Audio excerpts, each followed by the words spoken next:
Percebemos que a inteligência artificial está, de facto, a transformar a educação, como o mercado de trabalho, já percebemos isso. Tenho aqui algumas dúvidas que depois hão de passar a questões, mas fiquei com a sensação, ou a sensação desfasada da realidade, pode acontecer, que a experiência que temos aqui do ensino da professora Sabrina e a professora Ana Rita Peixoto parecem unicórnios naquilo que é a minha visão da educação, mas lá chegaremos, lá chegaremos. Portanto, ela está a transformar a maneira como a inteligência artificial está a transformar a maneira como ensinamos, como aprendemos, como trabalhamos e como colaboramos, de facto, no futuro. E há questões que se colocam sobre, de facto, o futuro das competências e um tema que também foi falado há pouco, que é o papel do ser humano. Será que faz sentido apostar nas hard skills ou nas soft skills? O aspecto da autocrítica, o interpretar aquilo que está a ser transmitido por ferramentas deste género, que, como um professor meu dizia no mestrado da Católica, parece que a vida toda andamos a trabalhar com dados históricos, mas nós, quando vamos a conduzir o carro, não vamos a olhar para o espelho retrovisor, vamos a olhar para a frente. Portanto, esse aspecto crítico de olhar para aquilo que está para a frente e interpretar, que pode ser aqui dificuldade, que nada tem a ver com aquilo que nós conhecemos dos LLMs, que parece que as pessoas acham que a inteligência artificial é o LLM, que é o ChatGPT, etc. E há todo um mundo da inteligência artificial associado que tem que ser explorado, que já está a ser explorado, obviamente, mas tem aqui pano para mangas do ponto de vista de evolução e de melhoria da nossa vida, obviamente. Temos que garantir que esta aplicação da inteligência artificial, sobretudo, traga benefício para todos nós como sociedade. Eu ia começar por perguntar à professora Ana Rita, portanto, esta personalização de ensino que vimos que está a ser aplicada, ela está a ser aplicada num contexto muito específico daquilo que representa a sua atuação na universidade e no ensino, mas esta não é a realidade que nós conhecemos. O que é que está a acontecer à sua volta? É um unicórnio, de facto? Todos os professores com quem lido, grande parte, sentem-se um pouco a estagnar, que a gente tem que evoluir neste sentido. E nos outros, mas o contexto é que são professores da área da tecnologia. Logo, são professores que têm interesse nesta área, são professores que se gostam de atualizar eles próprios. Isso não é a realidade do ISCTE todo. Certo.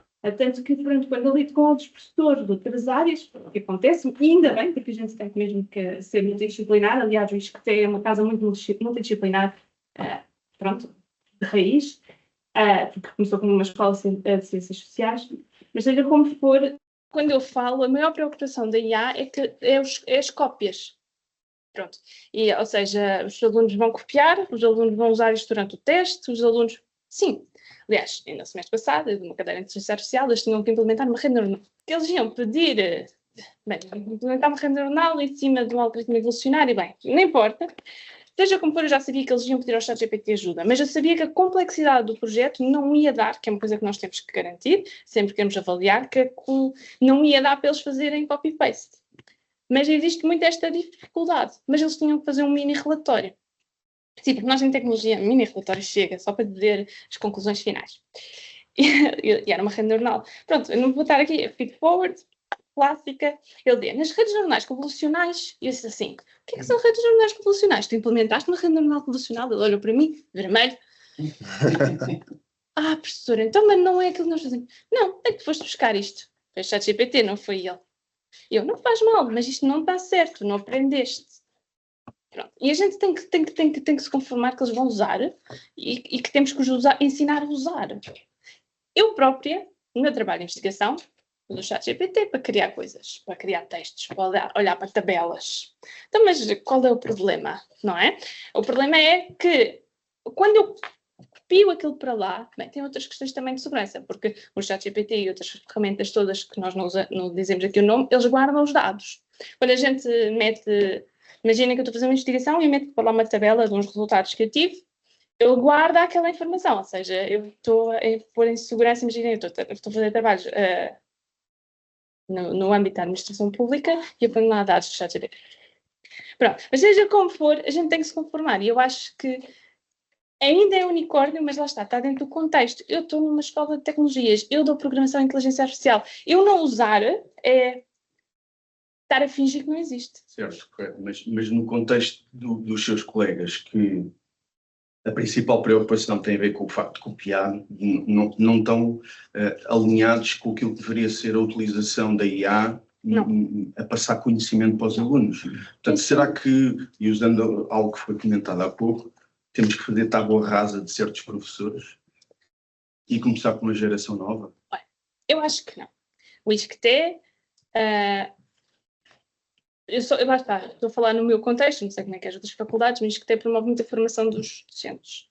Aliás, eu estou sempre a fazer, eles mandam formações e eu vou fazendo. Coisas que eu não sei, por exemplo, esta questão da aprendizagem ativa é uma coisa que está a ficar muito core do ISCTE, e eles estão a feito agora muitas formações para nós, e eu própria me inscrevi, porque quero saber mais sobre isto e como é que eu posso mesmo aplicar isto em sala de aula, porque a aprendizagem ativa tem mostrado muitos resultados muito positivos no desempenho dos alunos, pronto, e na avaliação final, que ainda é assim que a gente se mete, não é? Seja como for.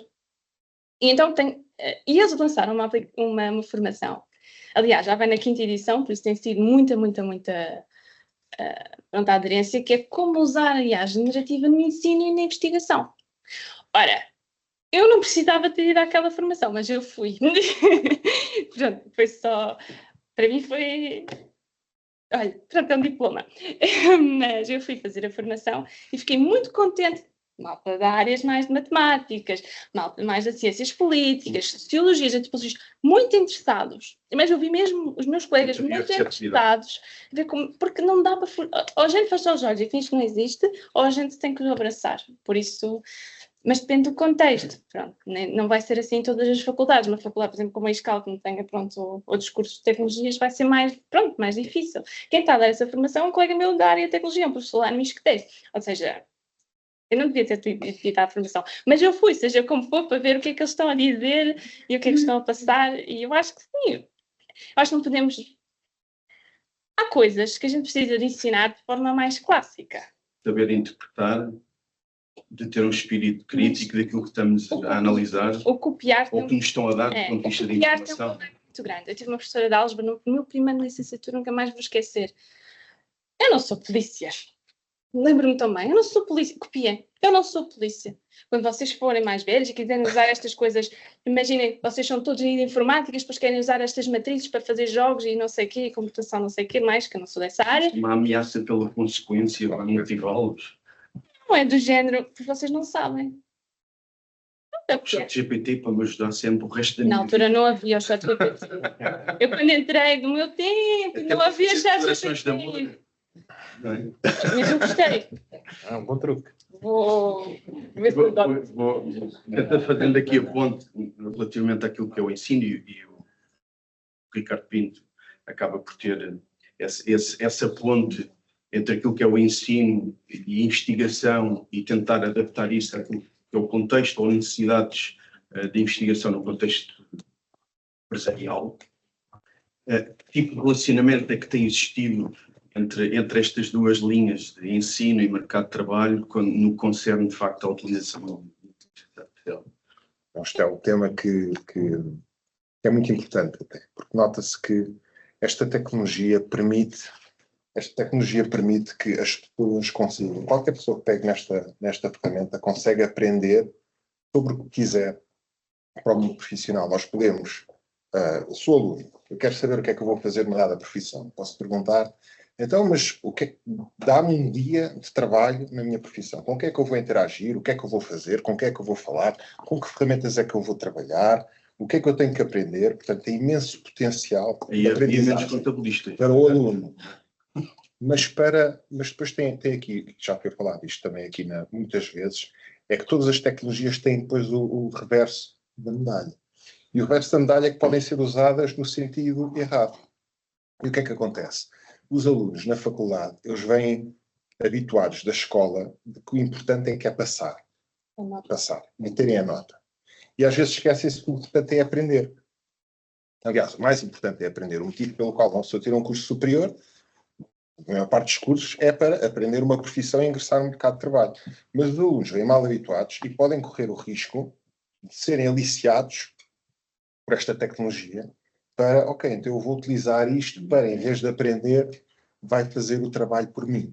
E isto é muito, muito complicado, porque agora, o que é que acontece? Eles fazem o trabalho. Se o trabalho não for avaliado, se eles não tiverem que defender o trabalho deles, eles conseguem até passar a cadeira e não aprenderam nada com aquilo. Portanto, eu acho que tem um impacto muito grande a nível do ensino, tem uma consequência que nós ainda não sabemos. Aliás, os primeiros alunos que estão a sair das faculdades são os alunos da geração do ChatGPT, estão agora a surgir, e nós temos vindo, até pré-ChatGPT, temos vindo a notar um decréscimo na qualidade dos alunos, com todo o acesso que eles têm à informação online. É surpreendente, parece que eles têm acesso a tudo, mas ainda assim a qualidade deles tem vindo a baixar. E eu acho que o ChatGPT é muito perigoso. Tem acesso a mais informação, a possibilidade de ter mais conhecimento e ainda assim o produto final, vamos chamar assim, está a vir com um standard mais baixo. E corre um risco muito maior agora. E depois isto aqui complica-se do lado profissional. Que é o seguinte, então nós agora, na minha área em particular, a área de desenvolvimento de software e engenharia informática, eu posso delegar parte do meu trabalho para um ChatGPT. Portanto, existe uma fronteira entre aquilo que eu sou responsável e aquilo que eu quero delegar para um ChatGPT. E eu conheço colegas meus que não delegam nada, eles querem fazer tudo eles, não acreditam na tecnologia, a tecnologia não funciona bem, engana, alucina, produz maus resultados. E há quem diga, não, eu vou não fazer nada, eu vou empurrar tudo para o ChatGPT. E depois também tem problemas a nível de qualidade. Portanto, o que é que acontece? A meu ver, aquilo que acontece é que existe uma fronteira, tem que ser descoberta para cada profissão e para cada área, entre o que é que a pessoa é responsável e o que é que pode delegar para o ChatGPT. E esta fronteira é móvel. Esta fronteira é móvel. E à medida que as tecnologias forem evoluindo, a fronteira vai se aproximando da pessoa e a pessoa fica com menos espaço, né? E se aproximar completamente, a pessoa tem que começar a pensar a sério em mudar de profissão, em expandir, em fazer absorver os seus conhecimentos. Portanto, existe esta fronteira, existe a intervenção do ChatGPT, o ensino é muito influenciado por isto, porque o objetivo é as pessoas prepararem-se para o mundo profissional. Né? E pronto, e é muito complicado lidar com isto, principalmente quando o ensino está envelhecido, quando os professores não conseguem adaptar rapidamente esta mudança. Né? Como é que se tem a capacidade, como ser humano, a utilizar isso nas suas funções, de identificar essa fronteira? Cada um tem que identificar para si. É pessoal. É pessoal, pode ser ensinado. Eu, por exemplo, para as equipas que trabalham comigo, a primeira coisa que eu desmistifico é vocês devem utilizar o ChatGPT. Devem utilizar o máximo possível o ChatGPT, no sentido em que isso otimiza o nosso trabalho. E o que é o máximo possível? É no momento em que começa a dar problemas, nós começamos a produzir conteúdo de má qualidade. Mas se não existir o tal espírito crítico, como é que eu sei qual é que é essa linha se já estou a passar por informação que é errónea? É muito complicado. E depois também há outra vertente, que é que nós todos temos um anjinho e o diabinho. Pode haver também uma pessoa que pensa, eu vou ter o mesmo output, mas na verdade eu vou fazer muito menos, e o ChatGPT vai fazer tudo por mim. Não é? Portanto, nós também que estamos a acompanhar e a rever a produção de outras pessoas, temos que perceber onde é que está este ritmo de produção, tendo em conta que agora as coisas mudaram, porque antigamente, há 10 anos atrás, dava para perceber perfeitamente o ritmo de uma equipa de trabalho. Depois que nós estamos habituados a trabalhar com elas, dá para perceber o ritmo de trabalho. Mas agora já não é bem assim. Então, isso quer dizer que, provavelmente, ao introduzir uma tecnologia como esta, se calhar o mercado e o contexto da sociedade vai acabar por fazer uma separação daquilo que é o trigo do joio. Portanto, há aqueles que utilizam as ferramentas para fazer o mesmo output daquilo que faziam sem validação, não têm espírito, não fazem validação, e os outros que conseguem alavancar todo o seu conhecimento com tecnologia e aumentar ainda mais. Portanto, esse esforço vai aumentar. Felizmente, nós temos um mercado e o mercado faz essa separação. E isto aplica-se também no ensino. Os alunos que chegam lá e conseguem fazer tudo com o ChatGPT, então vai na volta esse não é o ensino correto. O mercado já está ali a dizer, olha, se tu consegues automatizar isso tudo, tendo em conta que o ChatGPT ainda alucina, tens que aprender aquilo. Mas quando quando fazes uma pergunta técnica e tens a certeza absoluta que ele não vai falhar, ou quase certa, probabilisticamente é praticamente impossível a falhar, então vai na volta, não tens que aprender aquilo. Mas isto, na programação é a mesma coisa como quando passávamos de assembly para C. Eu programava em assembly, quando veio o C, agora vou ter que aprender uma nova linguagem, mas eu quero ver o assembly que o C produz, que é para ir lá ver se aquilo está bem feito. Mas, eventualmente, não só abstrai-se daquilo, não é? E não se preocupe mais com essa... Até que ganhe confiança, não é? Até que ganhe confiança. Até que a sociedade ganhe confiança no output. Mas isto vai estar num fluxo. Isto vai estar num fluxo constante. E eu pessoal, pronto, quando o ChatGPT saiu, só para terminar, então não vai. Quando o ChatGPT saiu, também profundamente pessimista. Eu virei para um cunhado meu e disse: olha, vamos trabalhar para a construção civil, é o que nós vamos fazer. Porque isto aqui no Haiti... Também vai mudar a construção civil. Mas isso temos tempo. Porque a logística para trazer robôs, para construírem aquilo, e os robôs precisam de óleo nas juntas, e eles, se apanharem pó, aquilo fica tudo preso. Então é mais complicado. No digital é muito mais rápido. Mas eu hoje em dia sou muito mais otimista nesse sentido. Acho que a evolução destes LLMs estagnou um bocado. Já não é aquela mesma evolução exponencial. Vai continuar a evoluir, obviamente, mas pelos vistos já consumiram informação toda na internet para treinar aquelas coisas. Eles não são inteligentes. O ChatGPT não é inteligente, ele é muito bom em pergunta-resposta, pergunta fechada. E diz: olha, resolve-me este algoritmo fechado, ele faz isso. Agora, no momento em que eu começo a abrir o âmbito, ele começa-se a atrapalhar. Atrapalha-se muito, muito rapidamente. Não é difícil. Isto quer dizer que então devemos concentrar a procura de talento em pessoas que saiam do ensino, que não estejam tão focadas naquilo que são as hard skills e estejam mais focadas nas competências sociais e soft skills, que é aquilo que vai relacionar com os seus clientes, com os seus trabalhadores, mesmo usando este tipo de ferramentas. E será que o ensino está a preparar as pessoas para o contexto empresarial? E agora, fazendo a pergunta ao Dr. José Farinha, será que o ensino está preocupado, de facto, com essas competências sociais e de autocrítica neste contexto de evolução tecnológica? Eu acho que o desafio é maior. Será que o ensino alguma vez fez essa preparação? Não sei, eu acho que quando comecei a trabalhar não sabia nada. E hoje sou um contabilista espetacular. E romântico. E eu acho que não. Eu acho que nós também temos aqui um problema da velocidade, não é? Portanto, mas isto não é muito diferente do que já aconteceu no passado. Portanto, quando os miúdos os nossos pais eram obrigados a saber a tabuada de cor, se não houve uma reguada, já havia máquinas de calcular, mas eles não podiam usar. Portanto, nós já temos sorte, não é? Estamos naquela parte que sabemos a tabuada, mas também já podemos usar a máquina de calcular. Hoje os miúdos já não sabem, e alguns mais velhinhos como nós acham ridículo como é que eles não sabem a tabuada. Na verdade não precisam daquilo para nada. Portanto, hoje tem não sei quantos instrumentos para fazer a conta rapidamente. Que vai muito ao encontro do que dizia aqui, que é algumas coisas ainda têm que ser ensinadas pelo método tradicional só para que as pessoas percebam como é que funciona, mas depois a seguir tem que saber que há ferramentas que fazem mais rápido, né? Todos nós, quando aprendemos a conduzir, não havia carros automáticos, quer dizer, os mais velhinhos, não havia carros automáticos, né? E agora já ninguém quer guiar carros manuais. Mas não faz mal saber guiar um carro manual. Portanto, se a faculdade está a preparar os alunos para o mercado de trabalho, eu acho que não está. Porque acho que nem tem tempo de preparar os alunos para a velocidade de tudo o que está a acontecer. Até porque hoje o ChatGPT é uma coisa muito moderna, amanhã vai estar morto, até porque já vimos aqui, pessoalmente, já está com esses problemas todos. Aqui uns tempos, coitado do ChatGPT, não é? E portanto, acho que as competências sociais é algo que não se ensina no ensino superior e tinha que ser muito ensinado, não é? Portanto, exceção dos cursos de Direito, que são obrigados a fazer muitas orais e não sei o quê, porque depois a vida deles é muito isso. Nós vivemos bem com os nerds que estão ali atrás hoje já, os nossos testes na cadeira que eu estou são todos feitos no Moodle, portanto estão ali em frente ao ecrã. Depois nós estamos muito preocupados que copiem, que abram outras janelas, e portanto lá criamos um sistema super seguro, que não podem abrir mais nada. Acho que é parvo, por acaso, mas eu isso sou um bocadinho ET, porque eu acho que os alunos vão ter direito a tudo, até telefonar para casa, durante o teste, todos iam ter acesso a tudo. Os testes tinham que ser difíceis. E eles tinham que nos trazer a opinião deles, porque depois andamos.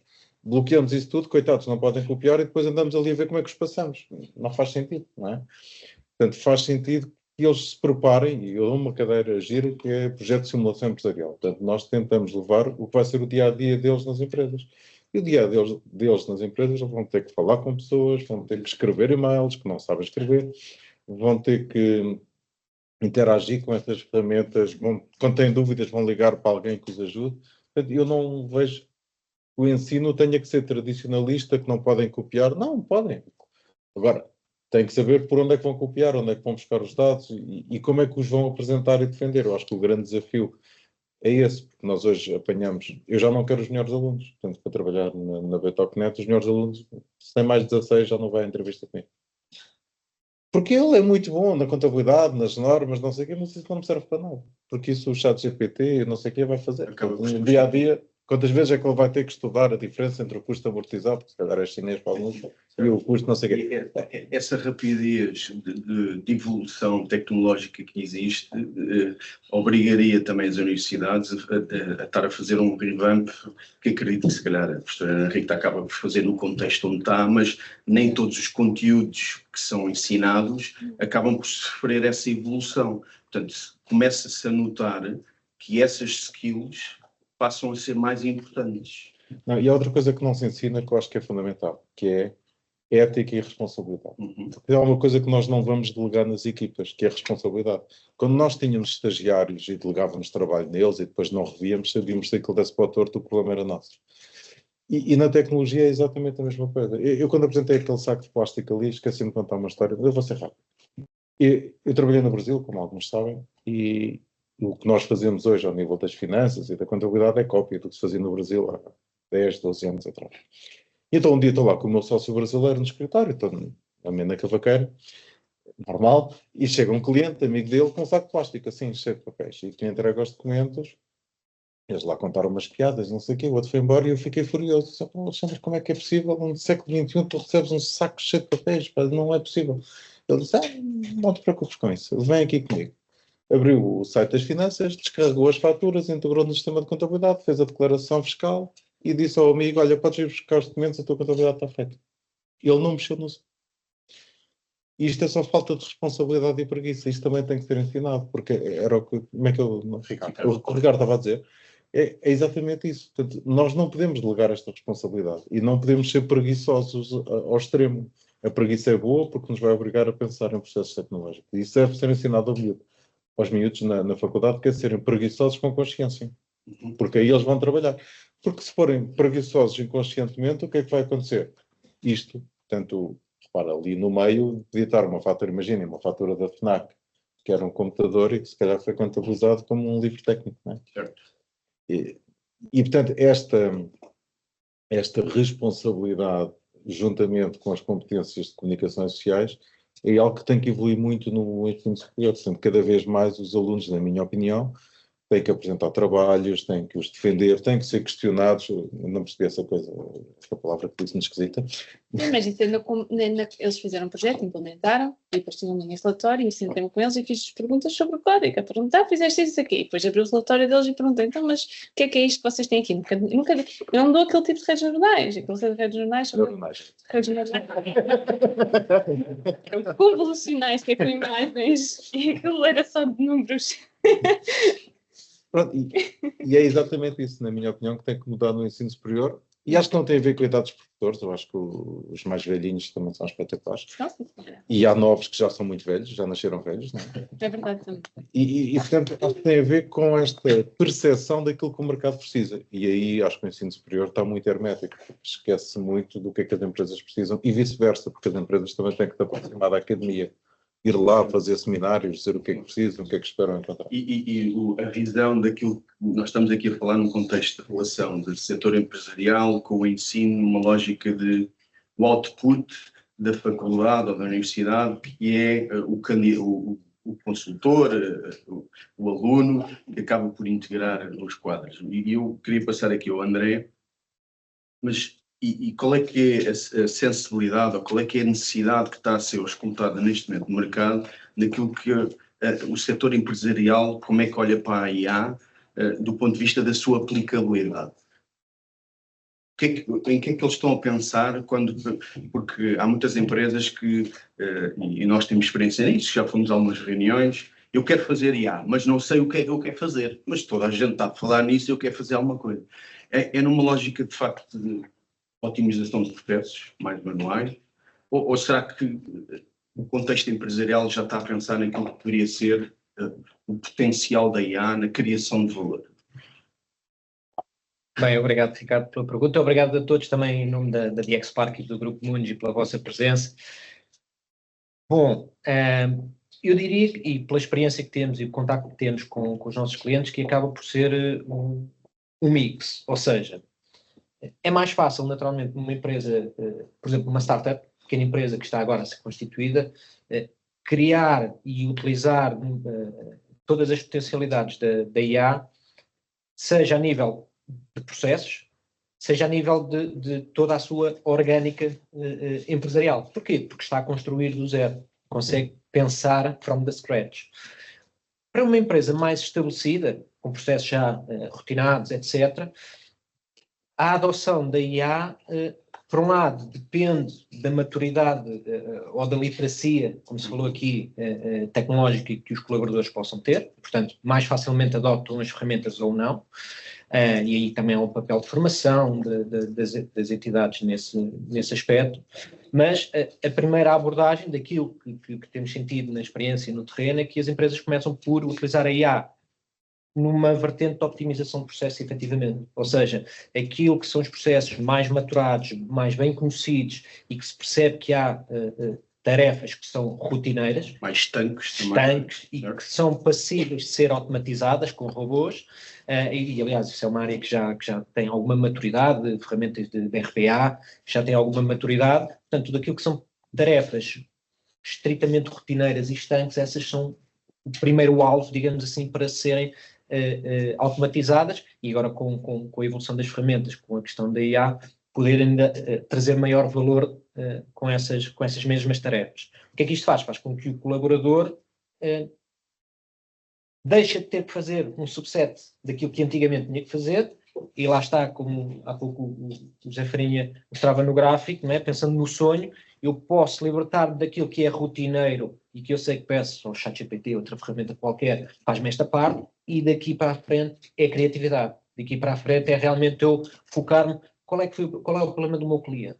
O que é que ele me descreveu naquele almoço, ou reunião, que realmente é um tema para ele. Como é que eu consigo pegar na tecnologia e ajudar um negócio, implicando ou não a alteração e a adaptação dos processos, que essas, lá está, esses demoram mais tempo e são mais complexos, consoante também a dimensão da empresa. Essa falta de literacia digital, quando um cliente aborda a DXPark ou outra empresa no setor, do ponto de vista de implementação da inteligência artificial, então aquilo que estamos a dizer é que um consultor como tu, quando tem uma reunião bebendo a informação que vem do ensino com a ponte com a área da R&D, por exemplo, do Ricardo Pinto, que faz esta ponte da parte académica para a empresarial, se calhar tem que se tornar um consultor que perceba um bocadinho do negócio, para fazer ver ao cliente onde é que está a criação de valor e a potencialidade da aplicação da IA. Eu diria que não é um bocadinho, é o foco central da consultoria, e o meu passado é como programador e eu costumava dizer muitas vezes que 70% de um consultor é atitude ou postura, 30% é competência técnica, e hoje em dia esta minha máxima ainda se aplica mais, porque de facto se eu não souber usar uma determinada tecnologia, uma qualquer plataforma de e-learning online e adquirir esse conhecimento e ponho-o em prática. Portanto, a capacidade de realmente saber entender um negócio que é distinto daquilo que foi a minha formação. Portanto, e nós nas universidades, aquilo que eu essencialmente aprendi foi aprender a aprender. Eu aprendi a aprender e, portanto, cada vez que eu tenho que entender sobre contabilidade ou sobre distribuição ou sobre um outro setor, eu tenho que ir atrás desse conhecimento para conseguir perceber o que é que pode ser ou não impactante e, com base naquilo que são as minhas hard skills tecnológicas, escolher as melhores ferramentas que ajudem a corresponder. Portanto, sim, as competências soft skills, não é? Usando essa expressão, são fundamentais, sem dúvida, e, portanto, sim, é um trabalho que é contínuo. Desde a parte do ensino, desde a parte do ensino ao contexto empresarial, temos a perceber que há aqui, vai haver uma distinção naquilo que são os alunos que têm capacidade de alavancar o seu conhecimento com tecnologias, mas também há empresas que têm que estar abertas à disponibilização de dados, por exemplo, os famosos data science, para perceber o que é que se faz com a informação que temos de histórico e perceber para a frente. Portanto, vai haver aqui uma separação cada vez maior e eu pergunto, e acaba por ser uma preocupação particular dos meus filhos, etc., isto vai aumentar ainda mais o fosso naquilo que devia ser o elevador social, devia ser a educação a servir para isso, não é? Não se pode esquecer de uma coisa. Vocês são pais e não quero apontar o dedo aos filhos de ninguém, eu sou filha também de alguém, não é? Mas estava a dizer que vamos fazer a seleção. Eu disse aqui, os alunos tiveram mais proveito que uns que foram às aulas. Nem todos os alunos estão dispostos a aprender a aprender.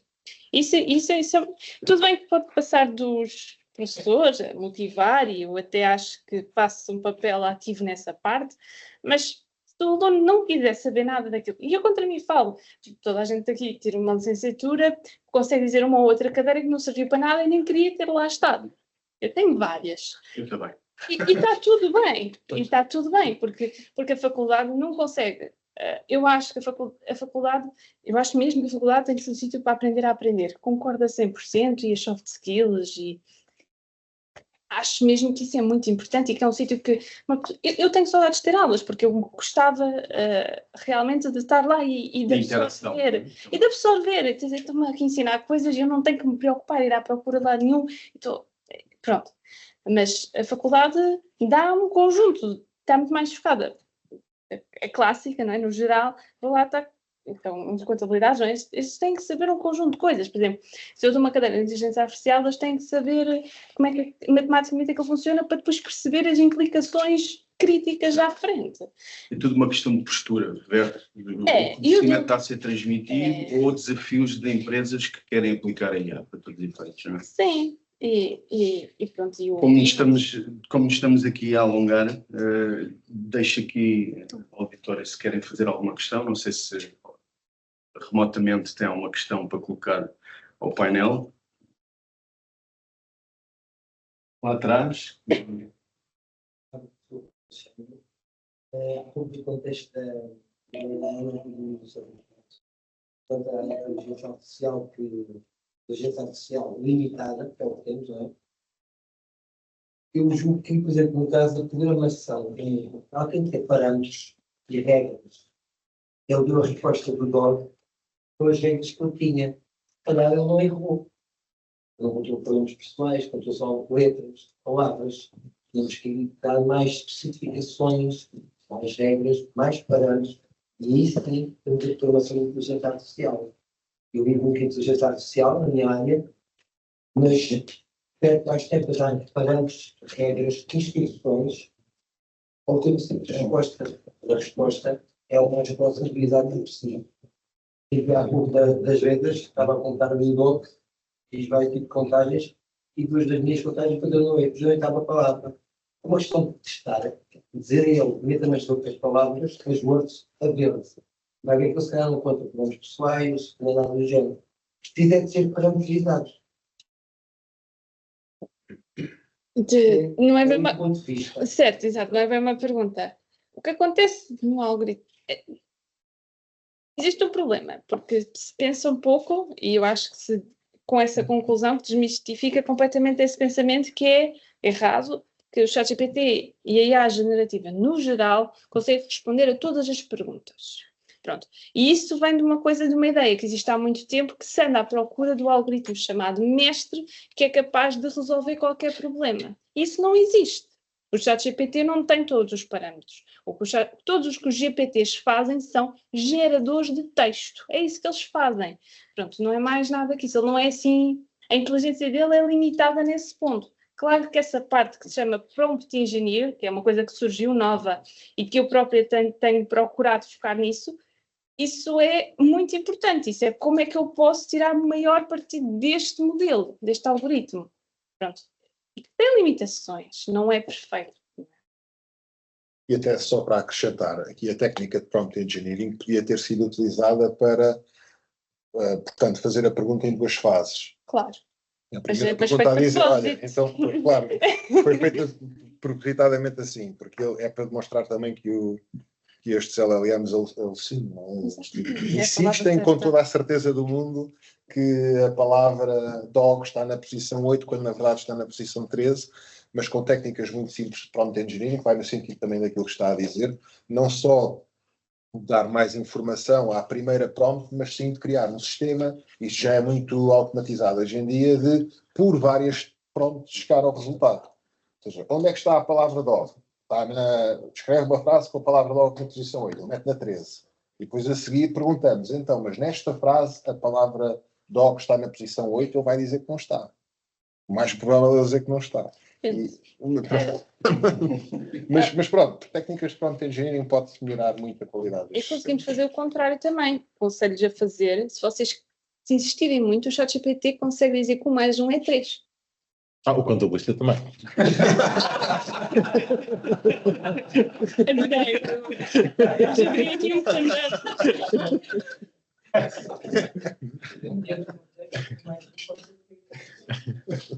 Está bem, mas mesmo só na conta matemática, se a gente insistir muito que ele está a errar e se arranjarmos uma explicação porque é que ele está a errar e se voltarmos a pedir, ele vai dizer que é 3. Mas o que acontece nas nossas janelas não passa para os outros lados, por isso não vai interferir com mais ninguém, apesar de eles depois usarem isso internamente depois para treinar mais. Mas... Bem, nós estamos mesmo a alongar, portanto eu queria agradecer a vossa presença aqui. É certo que há uma coisa que ficou clara para todos nós, é que tanto a inteligência artificial como a cibersegurança têm que caminhar e têm que evoluir lado a lado. Temos que garantir que, de uma forma responsável, ética e segura, conseguimos caminhar lado a lado e nesta simbiose garantir que temos uma sociedade melhor para todos nós, mais segura e garantir a confiança no digital, porque se não existir esta cibersegurança, toda esta inovação ou qualquer outra acaba por cair por terra por não ter confiança da sociedade. Há outra coisa que eu gostava de centrar ao início, que é uma palavra que o Marcelo usa muito, as pessoas têm que ter noção disso, que é cada um de nós somos a primeira firewall. Okay? E isto é que tem que ter noção disso no vosso dia-a-dia, nas ferramentas que usam e também no bom senso e na autocrítica, utilizando este tipo de ferramentas ou qualquer outra do ponto de vista de inovação. E muito obrigado e até breve.